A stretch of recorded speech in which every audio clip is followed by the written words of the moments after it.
네, 감사합니다.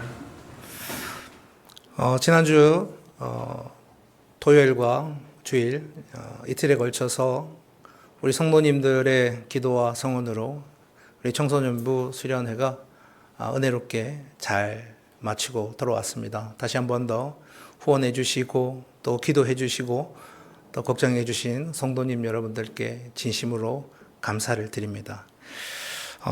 지난주 우리 청소년부 수련회는 평소에 우리 청소년들이 궁금해했던 어떤 성경, 그다음에 기도, 아니면 성경 속에 나온 어떤 사건들, 이런 것들에 대한 질문을 함께 나누는 시간을 가졌습니다. 성경 수련회가 있기 한 3주 전부터 우리 학생들에게, 청소년들에게 질문지를 주고 궁금한 것들을 어떤 것이든 좋으니까 한번 질문을 해봐라. 그래서 질문지를 받았더니 한 40장 가까이 된 것 같습니다. 40장 가까이 된 것 같은데 여러 가지 질문들이 많이 있었지만 제가 그 질문들을 다 할 수는 없었고 질문들을 한번 보니까 성경은 왜 믿을 수 있나요? 예수님이 실제로 존재하셨다는 것을 어떻게 알 수 있나요? 하나님은 어디에 계시며 왜 보이지 않으신가요? 과학과 진화론은 기독교와 충돌하지 않나요? 기도해도 원하는 대로 이루어지지 않는 이유는 무엇인가요? 사랑의 하나님이 왜 고난과 지옥을 허락하시나요? 사실 이건 제가 몇 개만 뽑은 것이고 수많은 질문들이 있었습니다. 재밌는 질문 중에 하나는 하나님은 무엇을 먹고 사시나요? 이런 질문도 있었고요. 그 다음에 하나님은 남자입니까? 여자입니까? 이런 질문도 있었습니다.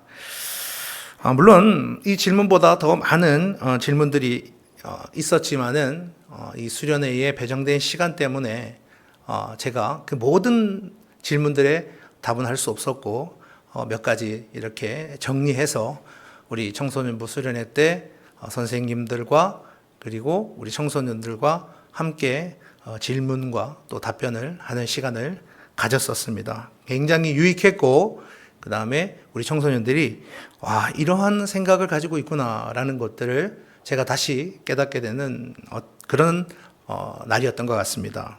자, 그런데 이런 질문들은 겉으로 보면 청소년들만 가진 어떤 호기심 같은 것처럼 보이지만 사실 이것은 이 자리에 계신 모든 성도님들이 아마도 품고 살아가는 질문이 아닐까, 저는 그렇게 생각이 듭니다.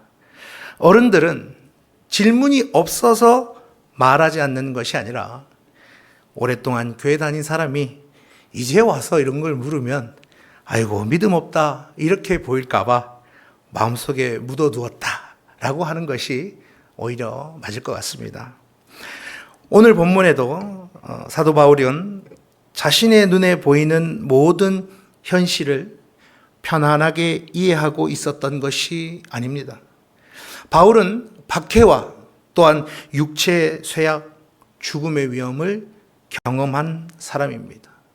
그리고 눈앞의 고난만 바라보지 않고 하나님께서 약속하신 영원한 생명을 바라보았다는 것입니다. 오늘 본문 고린도후서 5장 1절에는 이렇게 기록이 되어 있죠. 만일 땅에 있는 우리 장막집이 무너지면 하나님께서 지으신 집 곧 손으로 지은 것이 아니요 하늘에 있는 영원한 집이 우리에게 있는 줄 아느니라. 아멘. 바울은 우리의 이 현재 몸, 이 몸을 언젠가 무너질 장막에 비유를 하고 있습니다. 장막은 영원한 집이 아닙니다. 낡아지고 또 찢어지고 결국은 걷어야 합니다라고 말합니다. 그러나 바울은 이 장막이 무너지는 그 현실만 말하지 않고 하나님께서 준비하신 영원한 집을 바라본다는 것입니다. 그 이유는 지금 눈에 보이는 현실이 인생의 전부가 아니기 때문입니다. 이러한 본문의 흐름 속에서 오늘 우리는 이 아까 말씀드린 이 청소년들이 던진 질문들을 통해서 우리 교회가 어떤 믿음의 공동체가 되어야 하는지를 성도님들과 함께 나누고자 합니다. 첫 번째, 우리는 보이는 현실만이 전부가 아님을 알아야 한다는 것입니다. 오늘 본문인 고린도후서 4장 18절에는 이렇게 기록이 되어 있죠. 우리가 주목하는 것은 보이는 것이 아니요 보이지 않는 것이니 보이는 것은 잠깐이요 보이지 않는 것은 영원함이라. 아멘. 바울은 보이는 세계가 거짓이나 또는 중요하지 않다라고 말하고 있지 않습니다. 하나님께서 창조하신 이 세계와 우리 몸과 일상은 너무나도 소중합니다. 바울이 말하는 것은 눈으로 보이는 그 현실만을 인생의 최종 기준으로 삼지 말라는 것입니다. 보이는 것은 실제이지만 잠깐이고 하나님께서 약속하신 영원한 현실이 그보다 더 크기 때문입니다. 이 말씀은 현재를 살아가는 우리 성도들의 질문과도 연결됩니다. 인간은 눈으로 관찰하고 이성으로 판단하며 과학과 역사를 통해 많은 사실을 알아가는 존재입니다. 그러나 이러한 탐구는 결코 하나님을 거부하는 일이 아닙니다. 하나님께서 창조하신 세계를 성실하게 연구하는 것은 창조 세계의 질서와 아름다움을 발견하는 일이 되기 때문입니다. 그러나 과학과 인간의 이성이 이 모든 질문에 답을 할 수 있는 것은 아닙니다. 과학은 우주가 어떤 과정을 거쳐서 현재의 모습이 이르렀는지를 연구할 수는 있지만 왜 우주가 존재하며 존재의 궁극적인 근원이 무엇인지를 결코 실험으로 증명하지는 못하기 때문입니다. 또한 역사학은 예수님께서 실제로 존재하셨고 십자가형을 당하셨다는 사실들을 뒷받침하지만 역사 자료 하나만으로 예수님의 신성과 부활을 수학 공식처럼 증명할 수는 없기 때문입니다. 그렇다고 과학이 아직 설명하지 못한 그 빈틈에만 하나님을 넣어서도 안 됩니다. 새로운 과학적 사실이 발견될 때마다 하나님의 자리가 좁아지는 것처럼 말하게 되기 때문입니다. 그 예가 바로 창조과학입니다.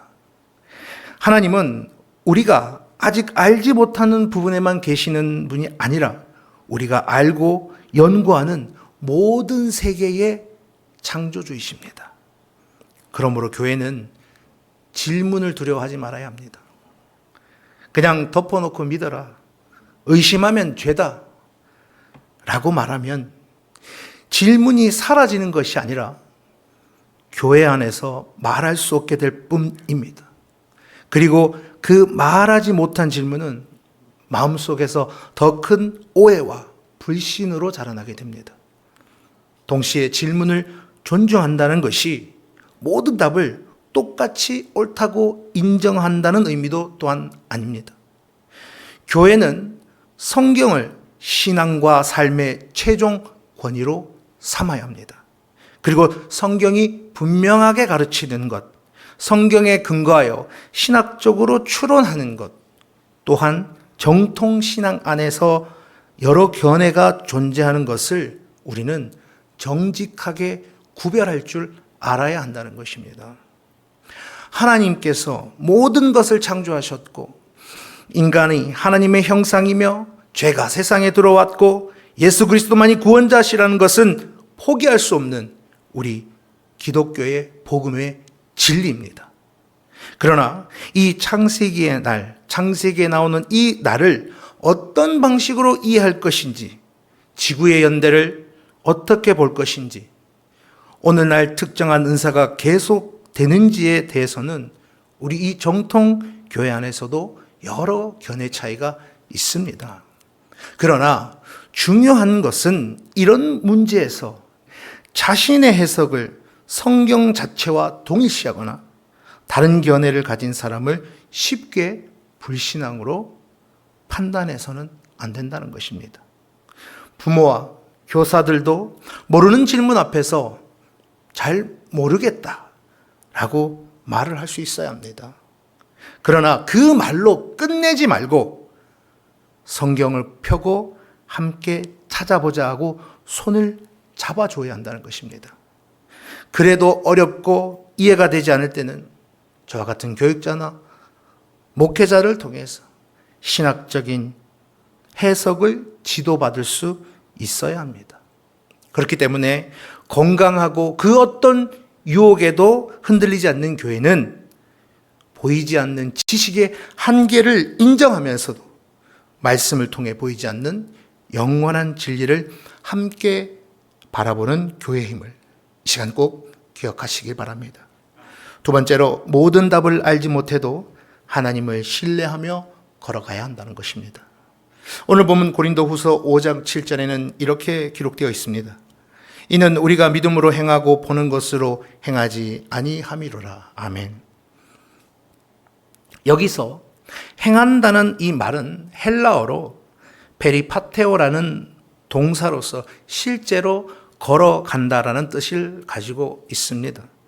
그러나 이 구절에서 사도 바울이 사용한 이 페리파타오는 걸어간다는 뜻이 아니라 삶을 살아간다라는 의미로 사용을 하고 있습니다. 그렇기 때문에 믿음은 머릿속에서 어떤 내용을 인정하는 것에 그치지 않고 하나님을 신뢰하며 삶의 방향과 행동을 결정하는 것입니다. 믿음으로 산다는 것은 증거와 생각을 무시하거나 또는 현실을 부정하는 것이 아닙니다. 눈앞의 현실이 하나님의 사랑과 약속을 판단하는 최종 기준이 되지 못하게 하는 것입니다. 때때로 우리는 기도했는데도 사랑하는 사람이 아픈 질병에서 낫지 않는 일을 만납니다. 또 믿음을 지키며 나는 정직하게 살아왔는데 오히려 많은 손해를 보기도 하죠. 특히 하나님은 사랑이시라면서 왜 이런 고난들이 이 세상에 이렇게 많은지 이해가 되지 않을 때도 있습니다.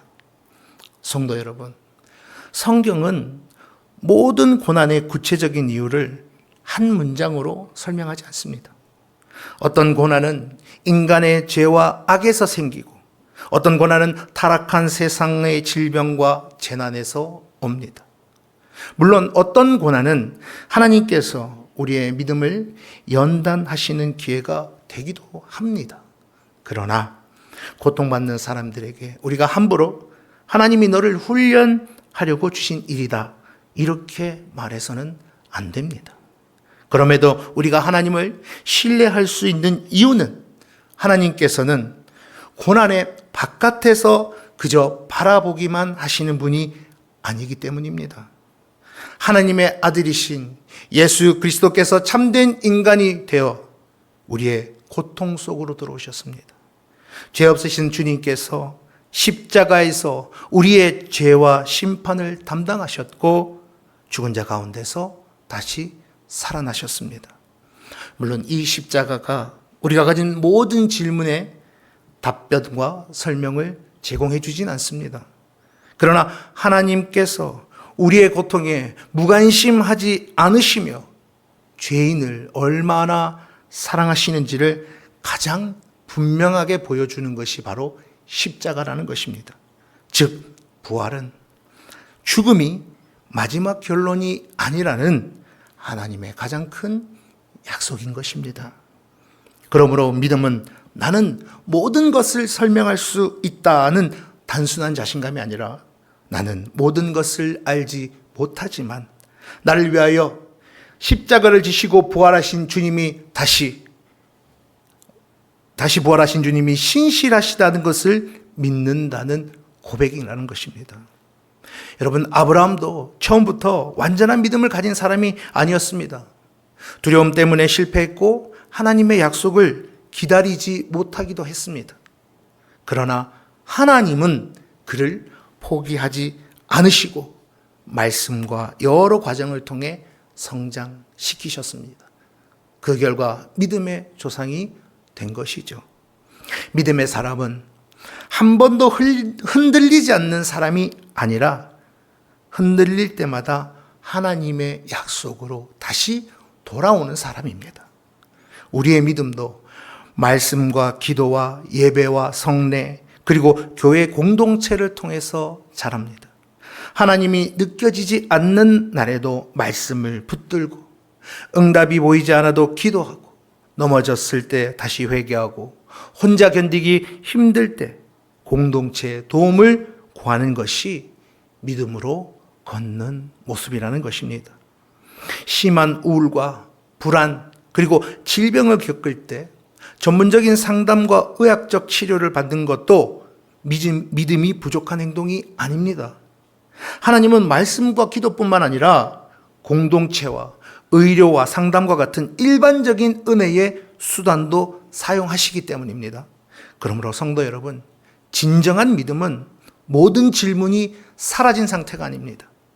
풀리지 않는 질문이 남아 있어도 하나님께 등을 돌리지 않고 그분의 약속을 의지하며 오늘 우리에게 맡겨진 한 걸음을 내딛는 것임이 이 시간 다시 한번 마음에 새기시기를 바랍니다.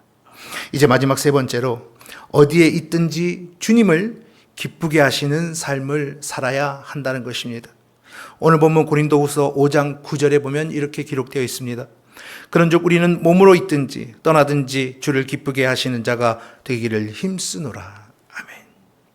바울은 영원한 생명을 믿었기 때문에 현재의 삶을 가볍게 여기지 않았습니다. 언젠가 주님과 함께 할 것을 믿었기 때문에 지금 어디에 있든지 주님을 기쁘게 하는 사람이 되기를 힘썼다는 것입니다.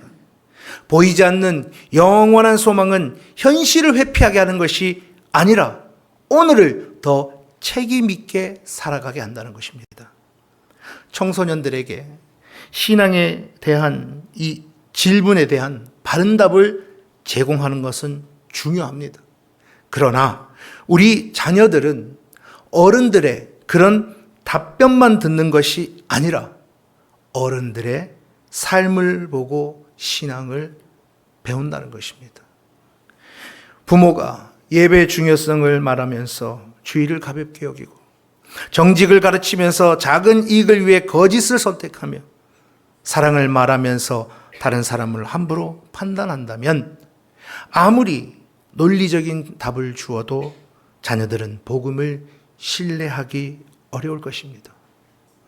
교회의 주인이 예수 그리스도이시며 교회가 그리스도께 부름받은 공동체라는 우리의 고백도 삶으로 드러나야 합니다.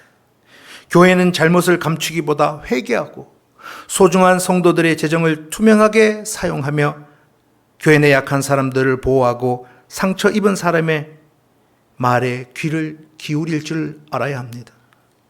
특히 말씀이 가르치는 사랑을 결코 잘못 가르쳐서는 안 됩니다. 괴롭히는 사람도 하나님의 형상으로 지음받았으므로 미워하거나 복수해서는 안 됩니다.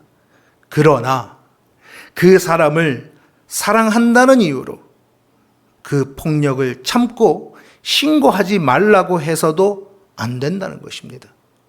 피해자의 안전을 지키고 악한 행동을 멈추게 하며 가해자가 정당한 책임을 지도록 하는 것도 하나님의 사랑이기 때문입니다. 용서는 개인적인 복수를 하나님께 맡기는 신앙적 과정이지만 화해는 가해자의 진실한 회개와 변화의 신뢰의 회복이 필요합니다. 교회는 피해자에게 성급한 용서와 화해를 강요하기보다 먼저 안전하게 보호해야 합니다. 우리가 주일마다 교회에 나오는 이유도 단순히 출석 의무를 채우기 위해서가 아닙니다. 부활하신 그리스도를 함께 예배하고 말씀과 성례를 통해 은혜를 받으며 서로의 믿음을 붙들어지기 위해 모이는 것입니다. 헌금 또한 복을 돈으로 사는 것이 아니라 하나님께 받은 모든 것이 하나님의 것임을 고백하고 복음과 이웃을 위해 사용하는 청지기의 실천인 것입니다. 기도도 내 뜻을 이루는 주문이 아니라 하나님의 뜻 앞에 우리 소원을 아뢰며 우리가 변화되는 하나님과의 교제입니다. 성도 여러분, 이러한 신앙의 모습을 우리 다음 세대가 교회 안에서 실제로 바라볼 수 있어야 합니다. 질문을 말해도 정죄받지 않고 실패했을 때 다시 일어설 수 있으며 고통받을 때 혼자 버려지지 않고 받은 은사로 이웃을 섬길 수 있는 공동체를 경험하게 해야 합니다. 우리 자녀들은 비전은 단지 좋은 대학과 안정된 직장, 높은 소득을 얻는 데서 끝나지 않습니다. 앞으로 과학자, 교사, 의료인, 기술자, 예술가, 사업가 또는 어떤 사람이 되든지 그 자리에서 하나님을 기쁘게 하고 이웃의 생명을 살리는 것이 바로 그리스도의 인의 비전인 것입니다. 그리고 그 비전을 가르치는 가장 강력한 방법은 우리 어른들이 먼저 가정과 일터와 교회에서 하나님을 기쁘게 하는 삶을 보여주는 것입니다. 그렇기 때문에 우리가 매년 하는 이 교회학계 수련회가 아이들만 은혜 받고 끝나는 행사가 되어서는 결코 안 될 것입니다. 그들의 질문을 통해 부모와 교사와 모든 성도가 다시 하나님을 찾고 다음 세대와 함께 믿음으로 걷는 교회가 되는 기회이자 그들의 하나님을 위한 비전을 자라나게 하는 밑거름이 되는 시간임을 이 시간 꼭 기억하시기를 바랍니다. 이제 말씀의 결론을 맺겠습니다. 사랑하는 성도 여러분, 오늘 본문은 우리에게 세 가지의 믿음의 길을 보여줍니다. 첫 번째, 보이는 현실만이 전부가 아님을 알고 영원한 하나님의 진리를 바라보아야 한다는 것입니다. 두 번째로, 모든 답을 알지 못해도 십자가와 부활의 주님을 신뢰하며 믿음으로 걸어가야 한다는 것입니다. 마지막 세 번째로, 영원한 소망을 가진 사람은 답게 어디에 있든지 주님을 기쁘게 하는 삶을 살아야 한다는 것입니다.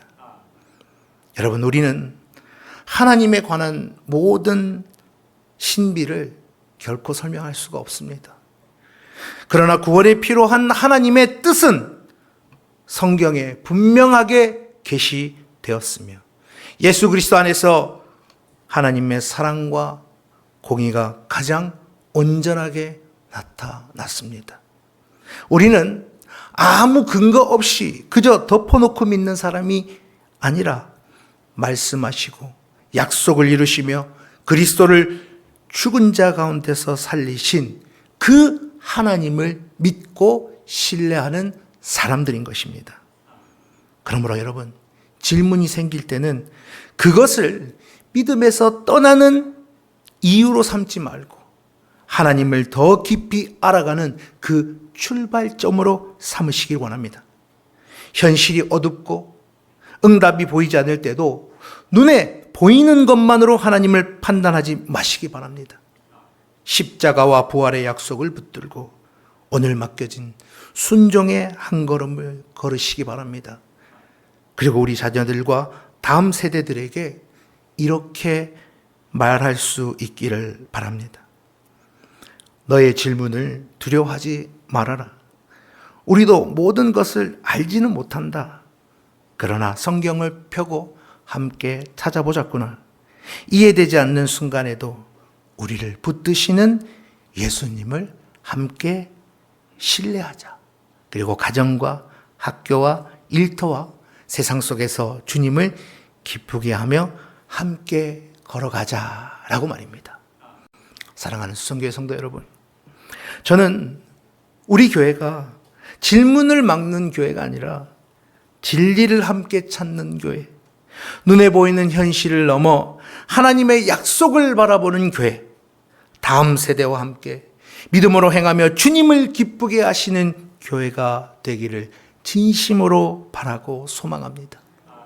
그래서 이 시간 우리 모든 성도분들도 이런 소망과 비전을 가지고 끝까지 우리 교회가 질문을 품고 믿음으로 걷는 대구 수성교회가 될 수 있도록 끝까지 함께 기도하고 마음을 모아주시기를 진심으로 소망합니다. 기도하겠습니다.